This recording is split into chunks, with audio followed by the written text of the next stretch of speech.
Hello everyone. Today's topic is column chromatography. In this lesson, we are going to learn how is column chromatography technique performed in laboratories and how this technique is useful in separating sample components from complex mixture. Column chromatography is the most useful technique for separation and purification of liquids and solids. This technique is also called as solid liquid technique. Why? Because the stationary phase is solid in nature and mobile phase is liquid. Adsorption is the basic principle here. The sample components will be adsorbed over the surface of stationary phase. According to the stationary phase that we are using here, the column chromatography is three types. The first one is ion exchange chromatography. Here we use ion exchange resins.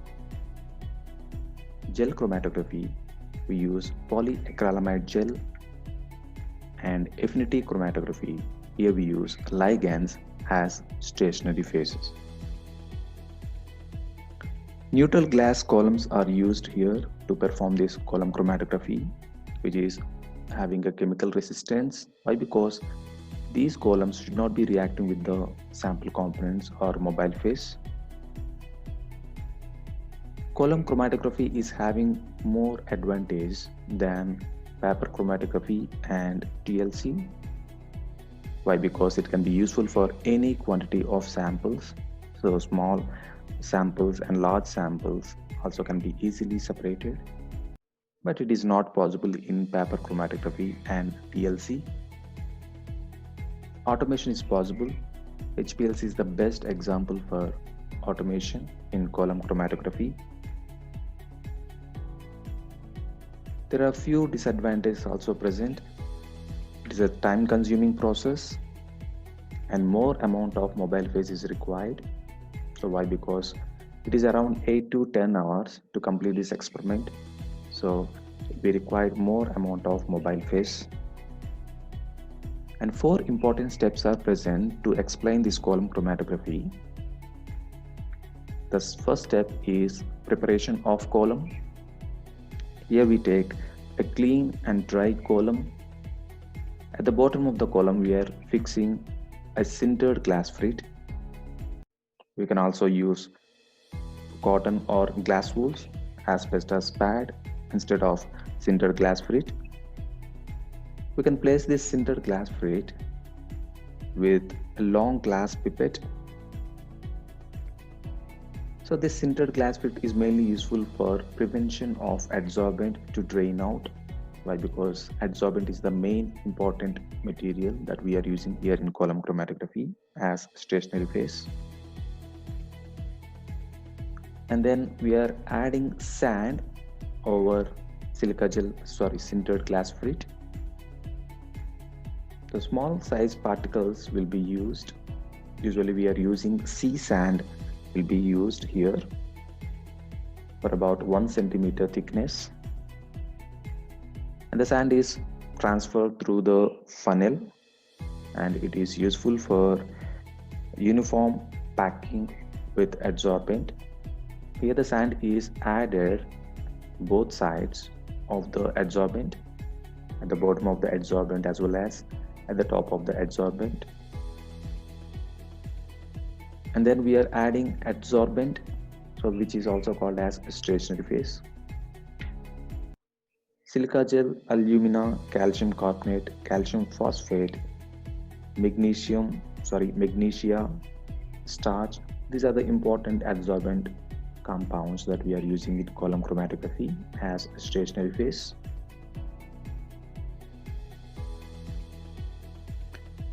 There are few important key characteristics of adsorbent, like silica gel particles must be spherical in shape and uniform size and chemical resistance.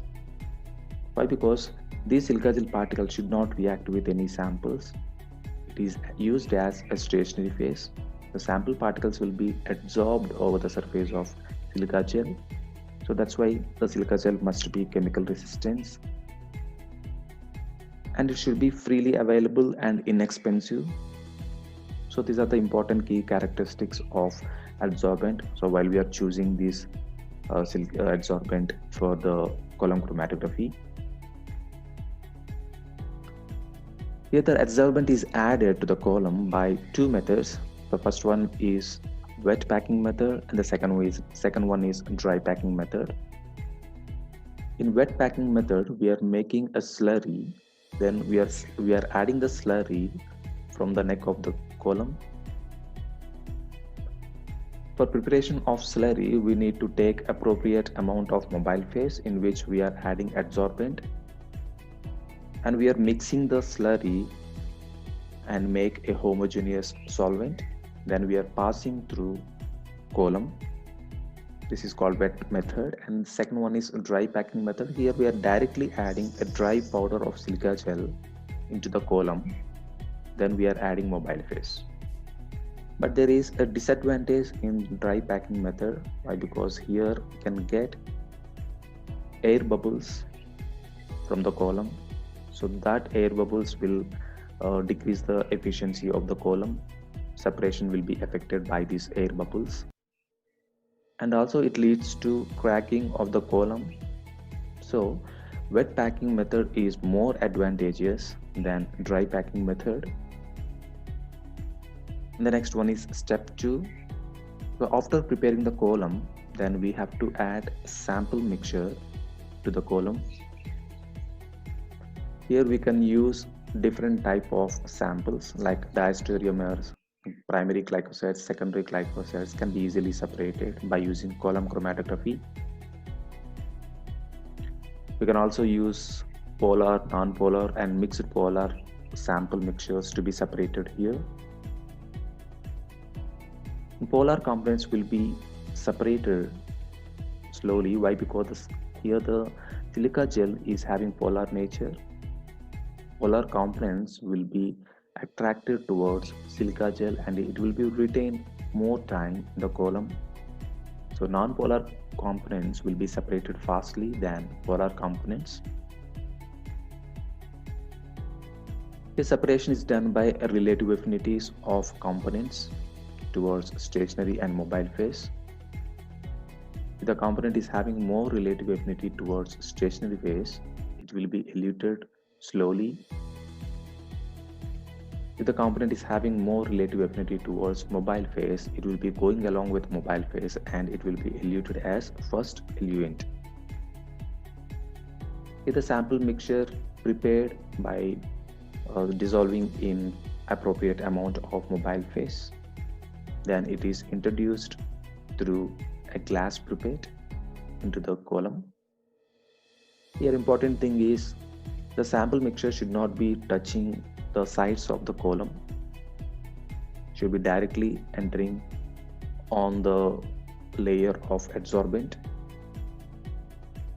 and the sample mixture is separated depending upon their relative affinities. The next one is step 3, developing the chromatogram. Here the chromatogram will be developed, color bands will be developed. So when we are adding mobile phase, so why? Because here eluent or mobile phase are acting as developing agents. For example, petroleum ether, carbon tetrachloride, these are the non-polar solvents, so which are acting as mobile phase here. There are 3 important functions performed by mobile phase. First one is solubilization. It can be useful for solubilizing the compound to be separated, and it can carry the sample components in the column, and also it can be useful for developing the color bands. Here we use elution techniques to separate the color bands. We have 2 types of elution techniques. Isocratic elution technique, which is used for simple compounds to be separated. Here in this isocratic solution technique, elution technique, we are using a fixed polarity. That means the polarity will be fixed for the entire experiment. The same solvent composition, the same solvent will be used for entire experiment. For example, chloroform. Sometimes we take the ratio of acetyl nitrile and water in the 50:50 ratio. The ratio must be fixed here.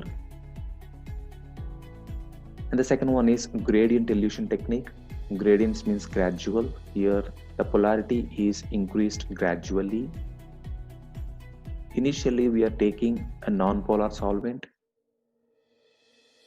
Slowly we are increasing the polarity. At the end of the almost at the end of the technique, here we are adding highly polar solvents by this gradient elution technique. So this technique is useful for separation of complex mixtures. And the step 4, this is the final step of column chromatography. Here we are recovering the constituents. Here we can get color bands and we are passing mobile phase through it. Here in this picture we can see red color and blue color bands. Red color is eluted first. Why? Because it is a non-polar component. So non-polar components are moving along with mobile phase. Why? Because here we are using non-polar mobile phase. But blue component will be eluted as second eluent. Why? Because blue component is having polar nature, which is retained on the surface of stationary phase. Why? Because silica gel is also a polar nature. So these colored compounds will be easily visually observed. So there is no need of any analytical equipment to find out. But whereas in case of colorless components, here we cannot get any color bands. For those components to be identified, so we have to go for TLC. We have to collect the small fractions of these components and it should be tested by TLC. Here we can get the spots by calculating the RF values. So finally we can identify the spot, we can identify the sample component which is present in the sample mixture. So this is about column chromatography. Thank you.